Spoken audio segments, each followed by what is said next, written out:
NBI Director Melvin Matibag na dalhin din sana sa kanilang ahensya ang reklamo ng 18 sundalo na nagbunyag ng sinasabing 805 bilyong pisong cash deliveries na sangkot umano sa aligasyon ang ilang matataas na opisyal kabilang si Pangulong Marcos at si Romualdez, pati na rin ang ilang miyembro ng Kongreso. Matatandaan nitong Pebrero 26, formal nang naghain si Atty. Baligot ang signed joint affidavit ng nasabing dating mga sundalo sa Office of the Ombudsman. Ayon sa kanya, may mandato rin ang ahensya na magsagawa ng investigasyon sa nasabing reklamo.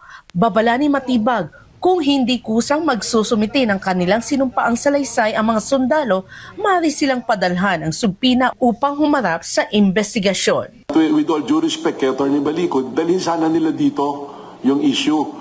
Kasi ang mandato ng NBI, we are the primary investigating agency, hindi po ba?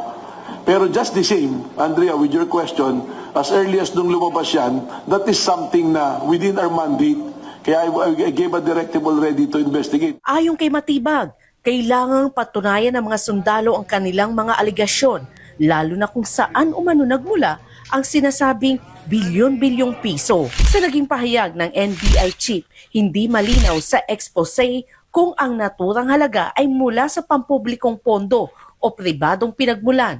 Isang mahalagang detalye na aniyay dapat linawin. Kinontra rin ng NBI ang pahayag ng abogado ng mga sundalo na si Atty. Levy Baligod na tanging Office of the Ombudsman lamang ang may kapangyarihang magsiyasat sa usapin. Ayon sa Bureau, maaari silang magsagawa ng hiwalay na fact-finding investigation kung kinakailangan.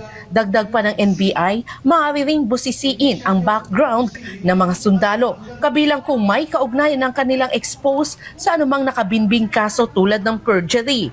Sa ngayon, hinihintay ng NBI ang formal na hakbang ng mga sundalo habang patuloy ang pagkalap ng impormasyon kaugnay ng controversial na aligasyon.